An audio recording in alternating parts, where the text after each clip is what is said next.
بسم اللہ الرحمن الرحیم۔ السلام علیکم دوستو، میرا نام ہے علی حمزہ اور آپ دیکھ رہے ہیں قرآن گائیڈ ٹی وی۔ آج ہم جانیں گے فتح مکہ کے کیا اسباب تھے اور کس طرح فتح مکہ مسلمانوں کے حق میں آیا اور فتح مکہ کیسے ہوا۔ تو اپنا ٹائم دیا کیے بغیر ہم اپنی ویڈیو کو شروع کرتے ہیں۔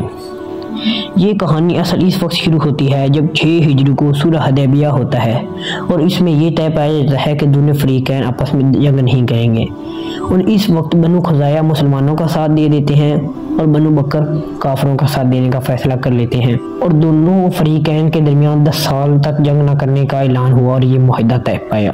لیکن 1.5 سال یعنی 18 ماہ کے بعد بنو بکر نے اپنے وعدے کی خلاف ورزی کرتے ہوئے بنو خزاعہ پر حملہ کر دیا اور حرم کعبہ میں بھی بنو خزاعہ پر لڑائی مسلط کی۔ بنو خزاعہ نے مسلمانوں سے مدد مانگی، کیونکہ بنو خزاعہ نے مسلمانوں کا ساتھ دیا تھا، اس لیے بنو خزاعہ نے مسلمانوں سے مدد مانگی کہ ان کا ساتھ دے۔ تو نبی کریم صلی اللہ علیہ وسلم نے اس پر ایکشن لیا اور قریش مکہ کو 3 شرائط کا پیغام بھیجا۔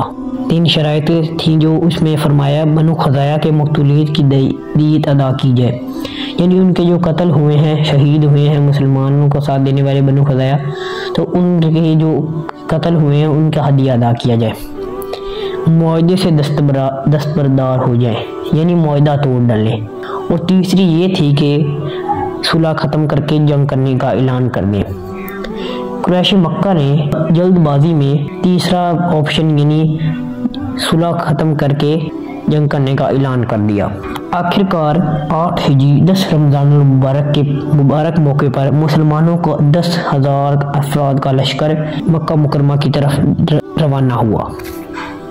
مرہ زہران کے موقع پر نبی کریم صلی اللہ علیہ وسلم نے اس 10,000 کے لشکر کو 3 حصوں میں بانٹ دیا، اور یہ 3 حصے اس طرح تھے کہ حضرت خالد بن ولید کو میمنہ یعنی دایاں حصہ دے دیا، 10,000 کے لشکر میں سے دایاں حصہ دے دیا۔ حضرت زبیر علیہ السلام کو میسرہ یعنی بایاں حصہ دے دیا، اور حضرت ابو عبیدہ کو پیدل لشکر کا امیر مقرر کیا۔ آپ صلی اللہ علیہ وسلم کا پرچم حضرت زبیر کے پاس تھا، یعنی حضرت وسلم کا جو پرچم تھا وہ حضرت زبیر کے پاس تھا۔ آپ صلی اللہ علیہ وسلم فرما رہے تھے، اور اللہ تعالیٰ کعبہ مقدسہ کو خصوصی عظمت بخشے گا، آج کعبہ کو نیا غلاف پہنایا جائے گا۔ مختصر سی لڑائی کے بعد جھڑپ کے بعد اسلامی لشکر مکہ میں داخل ہو گیا۔ قریش مکہ نے ابو سفیان، بدیل بن وقار، حکیم بن حزام جیسے لوگوں نے اسلام قبول کیا، یعنی ابو سفیان جو پہلے کافر تھا انہوں نے بھی اسلام قبول کر لیا، اور 2 اور بھی لوگوں نے اسلام قبول کر لیا۔ نبی کریم صلی اللہ علیہ وسلم نے 10,000 کی لشکر کی موجودگی کے باوجود صحابہ کرام کو ہدایت جاری فرمائی کہ وہ جو شخص پناہ طلب کرے اپنی پناہ دی جائے، عورتوں اور بچوں پر تلوار نہ اٹھائی جائے۔ اس بات سے ہمیں یہ ظاہر ہو رہا ہے کہ حضرت وسلم کتنے عفو درگزر کرنے والے تھے۔ وہ لوگ جو حضرت وسلم پر ظلم کرتے تھے، حضرت وسلم نے ان کو پناہ دینے کی اجازت دے دی۔ جو شخص ابو سفیان جو مسلمان ہو چکے تھے اس وقت پناہ ان کے گھر لے گا تو اسے بھی کچھ نہیں کہا جائے گا، اور جو لوگ ہتھیار ڈال دیں گے یعنی ہار مان لیں گے، اپنے گھر میں کا دروازہ بند کر لیں گے، ان کے لیے بھی امان ہے۔ فتح مکہ کے موقع پر حضور اکرم صلی اللہ علیہ وسلم پر انتہائی عجز و انکسار کے جذبات غالب تھے۔ آپ صلی اللہ علیہ وسلم اپنی اونٹنی قصوہ پر سوار تھے۔ آپ صلی اللہ علیہ وسلم کا سر اونٹنی کو کہان کو چھو رہا تھا۔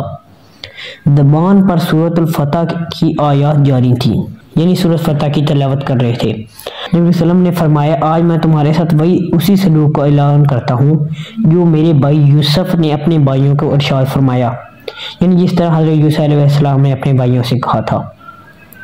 آپ صلی اللہ علیہ وسلم نے تمام اہل مکہ کو مخاطب ہو کر فرمایا، جاؤ تم سب آزاد ہو اور تم پر کوئی بات پرس نہیں ہوگی۔